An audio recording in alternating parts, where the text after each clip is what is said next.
Good afternoon. The Secretary General will update you on the second day of the Defence Ministerial, and then we'll have time for a few questions. Secretary General. Good afternoon. We have just finished a meeting on Afghanistan with all nations contributing to our rescue support mission. Our training mission is helping the Afghan security forces to create the conditions for peace. Ministers were briefed by the mission's commander, General Miller, and by NATO's senior civilian representative, Ambassador Kay. While many challenges remain in Afghanistan, we now have a unique opportunity for peace. Allies fully support the efforts of the US Special Representative, Ambassador Khalisad, to achieve a political settlement.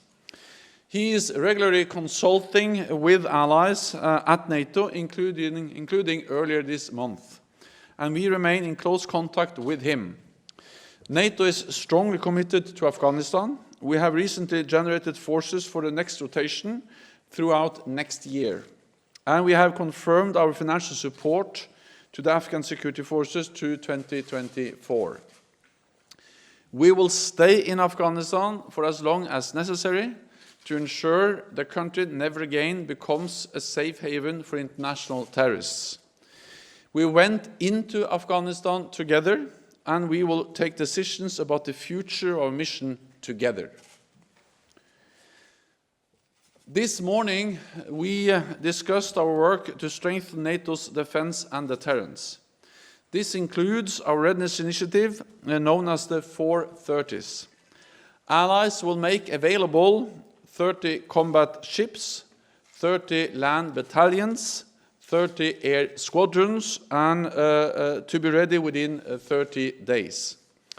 We have already generated around 3/4 of the forces required.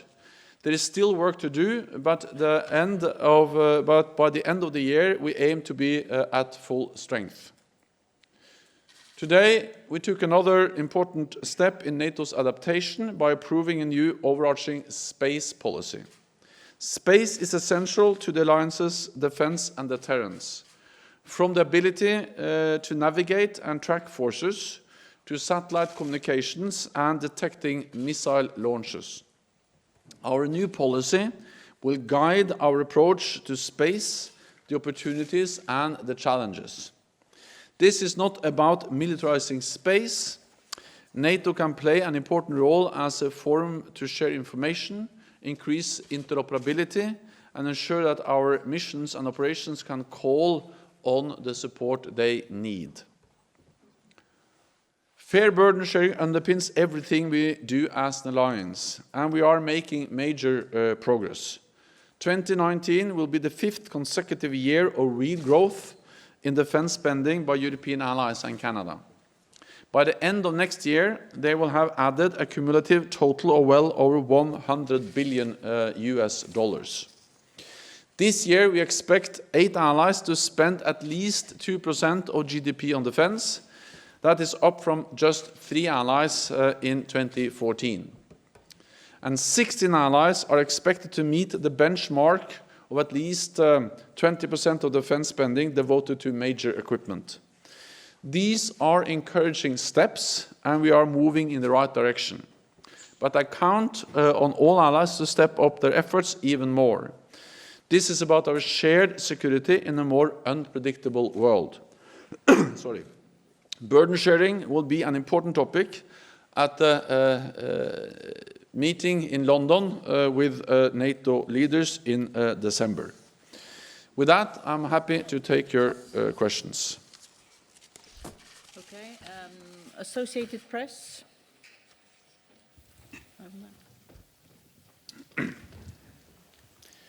Lorne Cook from Associated Press. A question on Afghanistan. Secretary Pompeo has signalled recently that intra-Afghan talks are likely to start reasonably soon, and there are some hopes that by September we can be looking at a deal. He's also mentioned that the United States is talking to the Taliban about what it might do with its troops. It hasn't given any timetable, but I'm assuming that you here at NATO understand what the US plans to do, and how is NATO going to react? What are the next steps in terms of resolute support, please? First of all, these negotiations are extremely important because they mean that we are now closer to a peace deal than we have ever been before in Afghanistan. That doesn't mean that we know that there will be a deal, but a deal is closer than it has ever been before. And NATO allies, all our partners, strongly support those efforts. And as Ambassador Khalilzad has briefed us on many times in the different meetings here at the NATO headquarters, there are 4 elements. First is about Afghanistan never again becoming a safe haven for international terrorists, also how to make sure that doesn't happen. The second element is about the presence of international forces, NATO forces, in Afghanistan. The third element is about an inter-Afghan dialogue, because to have a sustainable peace in Afghanistan, it has to be, of course, a dialogue between the Taliban, the government, and the different communities in Afghanistan to create a sustainable peace. And the fourth element is a comprehensive ceasefire. And the inter-Afghan dialogue is something which is supported by all allies, and Germany plays a key role because they're actually now trying to facilitate and also helping to support and organize an inter-Afghan dialogue. I will be very careful about any specific timelines, partly because it is Ambassador Khalilzad which is responsible for the negotiations, and the second because no one can predict exactly when or if there will be a deal, because a deal requires agreement between two parts or the two parties, two sides. Our best way to support the efforts to find a peace deal is to stay committed, to send a very clear signal to Taliban that they will not win on the battlefield. And the good news now is that actually we see that the Afghan forces are making progress on their own. They are retaking territory which was previously controlled by Taliban. Now the Afghan forces are able to retake that. And by continuing to train them, advise them, help them, and to fund them, the Afghan forces, that's the best way to create the conditions on the battleground to enable progress around the negotiating table. Washington Post, up there. Yeah, light jacket. Thanks. Michael Birnbaum from the Washington Post. I know that you've said there's policy continuity from the United States, from Secretary Mattis to Secretary Shanahan, and now to Secretary Esper, Acting Secretary Esper. But they are 3 different people. Everybody is unique. Can you tell us how Secretary Esper's style at this meeting was different from his predecessors? And second question, what was said about Iran during the discussions? I know it wasn't on the agenda, but could you give us a general sense of whether there was any back and forth and what was discussed? Thank you.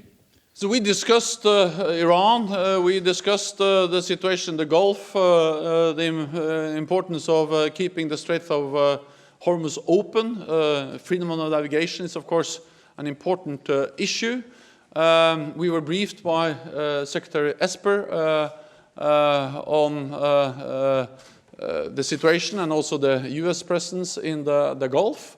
And all allies share concerns when it comes to Iran's destabilizing activities in the region, their support for different terrorist groups, the missile program of Iran, and also the announcement that they will now start to enrich uranium again.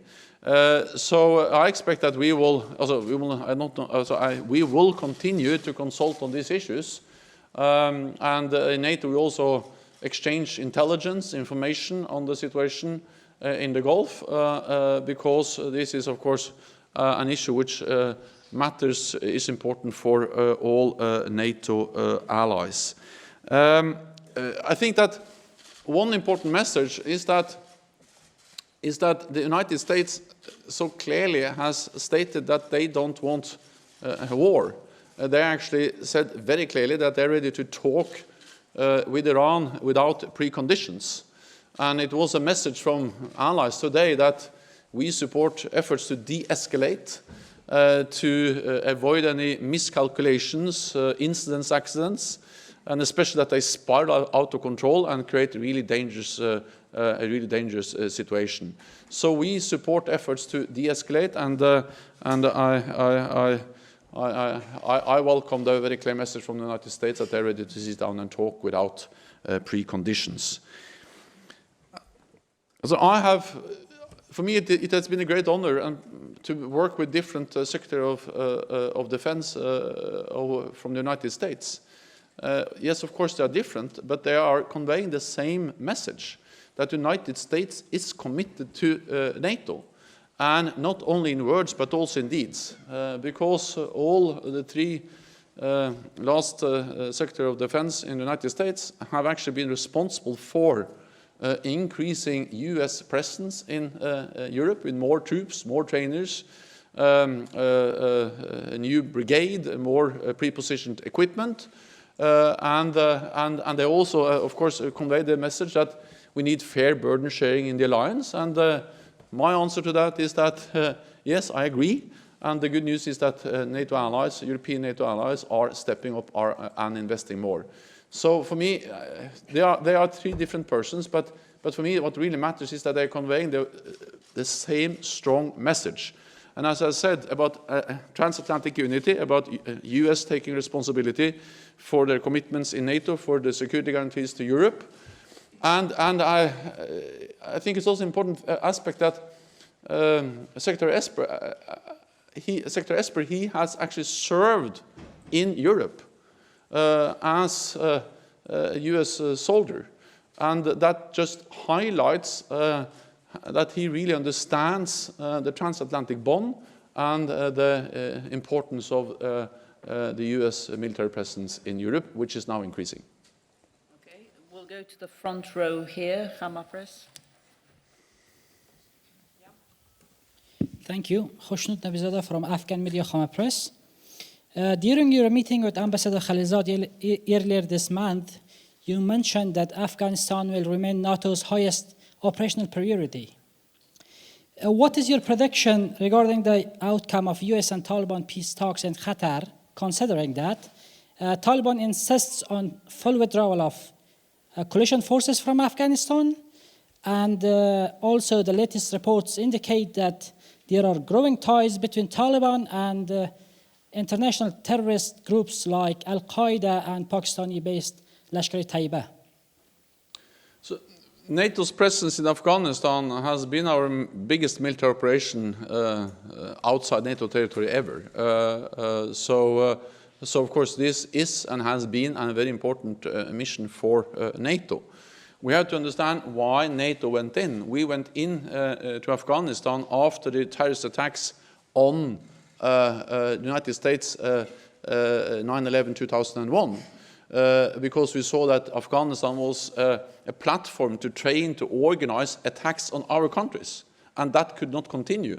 And these attacks were at the United States, but actually we saw also attacks in Madrid, in London, and elsewhere. So this was actually attacks organized by Al-Qaeda, other terrorist groups, against us. So we are in Afghanistan to protect our interests, to protect our security. So this has been important for NATO allies and partners to prevent Afghanistan, again, being a safe place for international terrorists.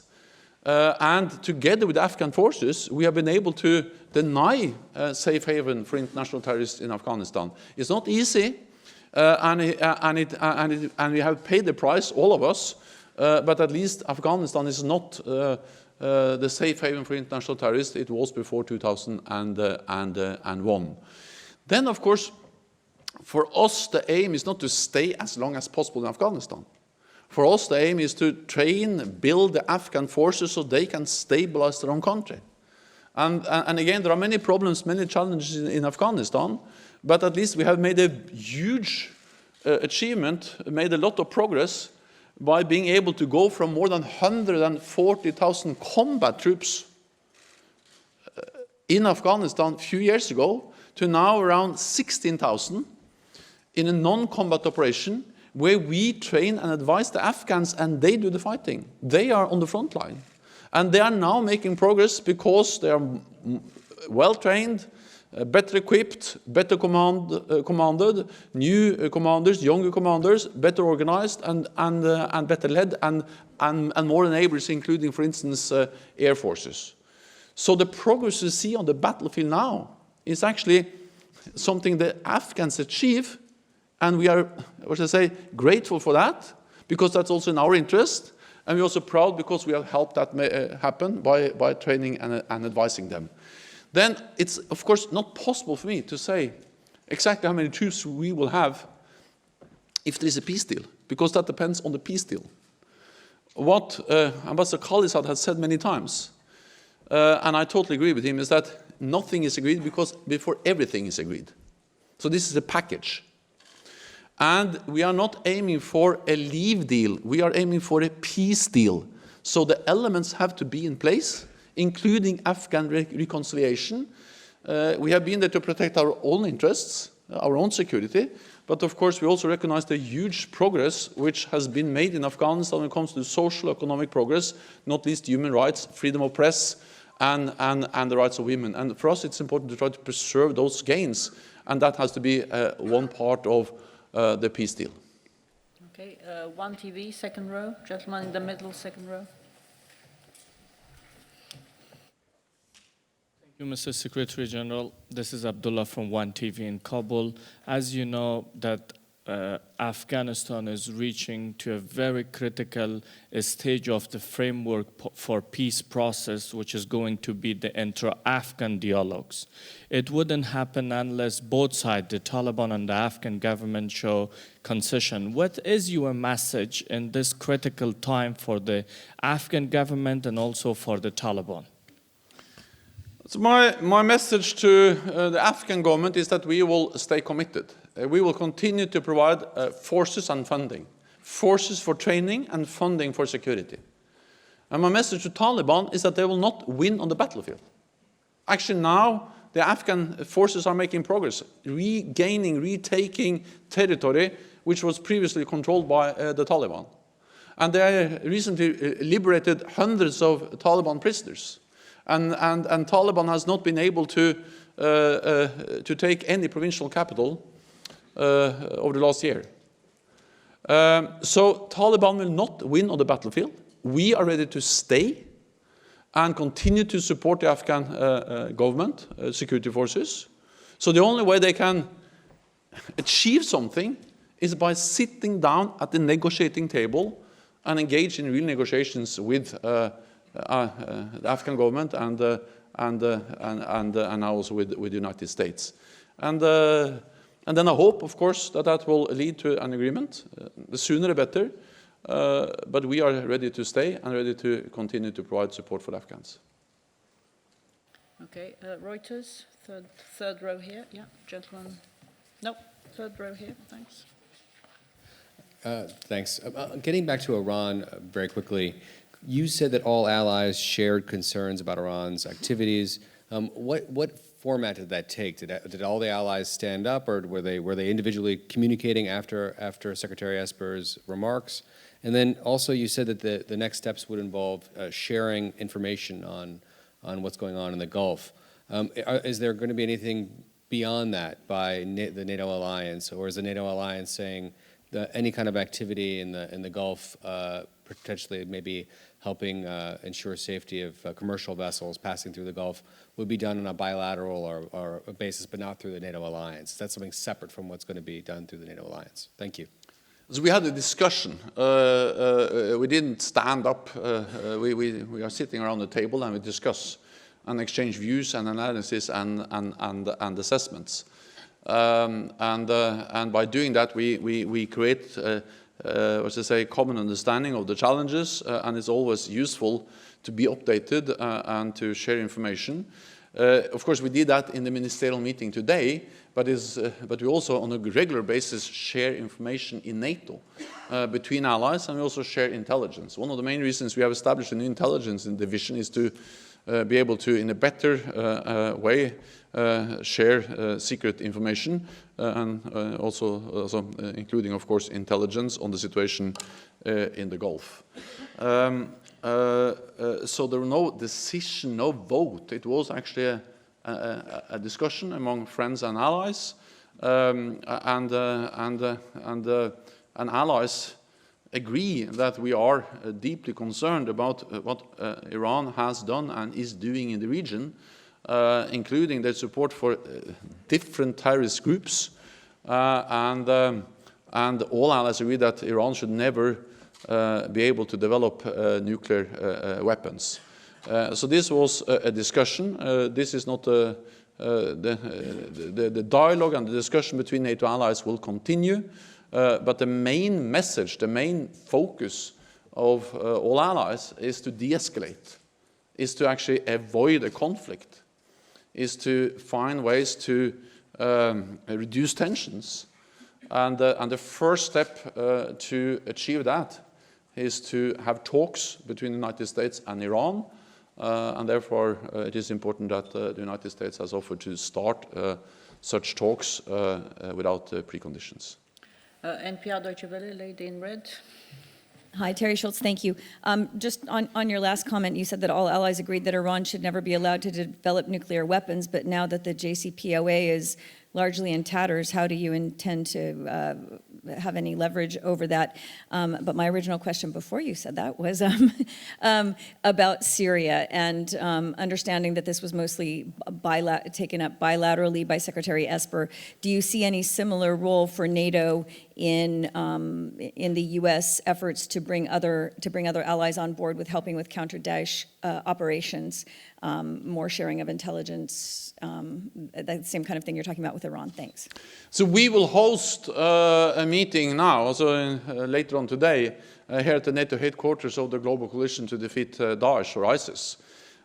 So there, of course, there is a very close coordination between NATO and the Global Coalition, because NATO is part of the Global Coalition. The Global Coalition was established on the margins of the NATO summit in Wales in 2014, and we regularly host meetings of the Global Coalition here at the NATO headquarters, and we'll do so later on today. And of course, there is a very close link between what NATO does in the fight against terrorism and the efforts of the Global Coalition. Because we provide support to the Global Coalition with our AWACS aircraft, with the training mission in Iraq, and now, after we have been able to liberate the territory that Daesh controlled in Iraq and in Syria, the main focus is on how can we prevent Daesh from coming back. And the best tool we have in achieving that is to train local forces, enable them to make sure that Daesh never returns. And that's exactly what we do in Iraq with our training mission there, as part of the Global Coalition to defeat Daesh. But in reality, that's also what we do in Afghanistan. And of course, the formal framework is different. The rescue support mission and the NATO training mission in Iraq. The NATO training mission in Iraq is part of the Global Coalition. The training activities in Afghanistan is part of rescue support. But the reality is that we actually do very much the same thing, and the same nations. Because when we meet later on today, the Global Coalition is very much the same nations as that met just an hour ago in the rescue support format. And one of the reasons why we are in Afghanistan now, and one of the things that the Afghan forces are doing with our support and our help and our funding, is to fight Daesh. Is to prevent that Daesh lost the caliphate in Iraq and Syria and then try to re-establish the caliphate in Afghanistan. And we must just prevent that from happening. And therefore, what NATO does in Afghanistan to fight terrorism is closely linked to what we have done in the Global Coalition to liberate the territory that Daesh controlled in Iraq and Syria. So we will continue to be part of the Global Coalition and then continue our efforts in Afghanistan. Okay.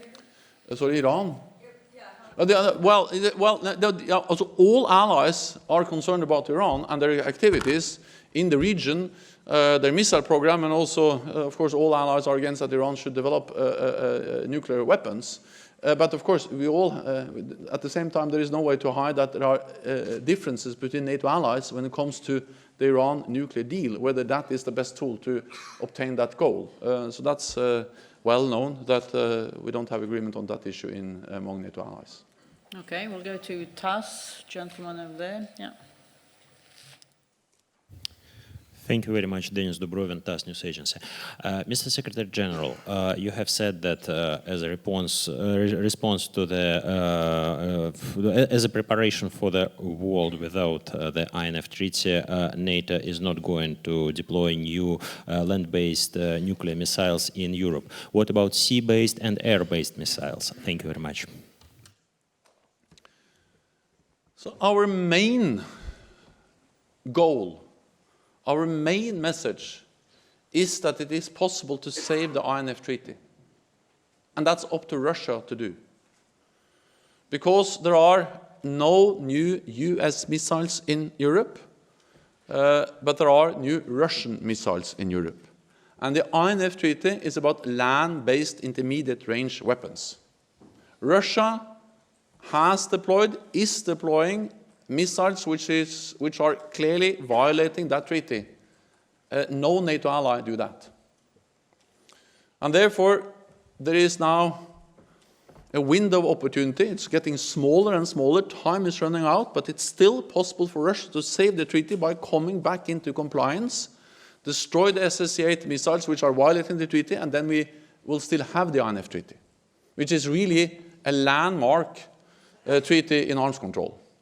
So that's our main message. Then the INF Treaty has never regulated air-based and sea-launched systems. And I will not comment on specific possible responses from NATO. We have a nuclear deterrent in NATO today, in no way in contradiction of the INF Treaty.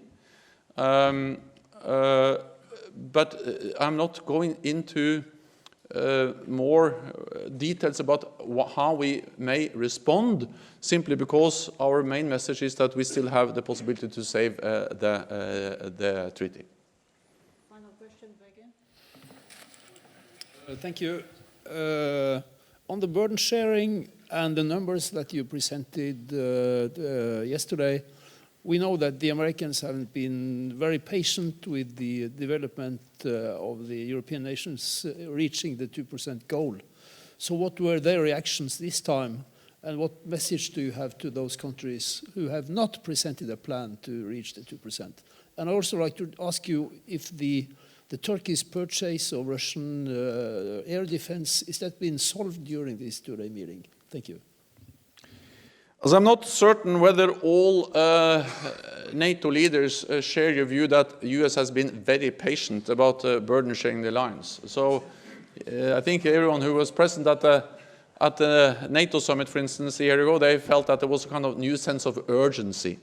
And that's also the message I have conveyed, that there is a new sense of urgency that we have to deliver. But again, the good news is that NATO allies are delivering. We still have gaps to fill. We still have a way to go, and the picture is better, but of course it's still mixed.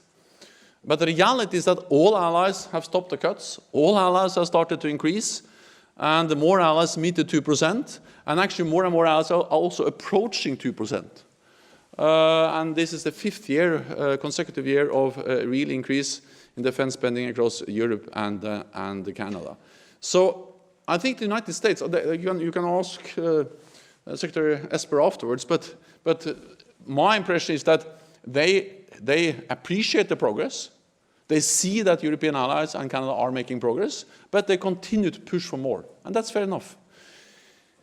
Having said that, I would like to highlight that we are investing more in defense because it is in our interest. It is the interest of European allies to invest more. And of course, 2% is more than we did a few years ago, but 2% is not that much compared to the levels of defense spending we had during, for instance, the Cold War. It's actually below. So it is absolutely possible to reach 2%, and I welcome the fact that allies are delivering more and more on that, and not only also on spending, but also on capabilities, contributions, which is also part of the burden sharing picture. The S-400, also it was not on the agenda of the NATO meeting, but of course it was discussed on the margins of the meeting, and I know also that the US Secretary and the Turkish Defense Minister Akar, they met. I also met with Secretary Akar and discussed this issue with him. And I think that my message now is that this is a difficult issue. I welcome the fact that there is dialogue between the United States and Turkey on this issue at this meeting, but also that President Trump and President Erdogan will meet in Osaka also later on this week, and hopefully that can bring some progress to an issue which is difficult for all of us. Thank you very much. This concludes this press conference. Thank you. Thank you.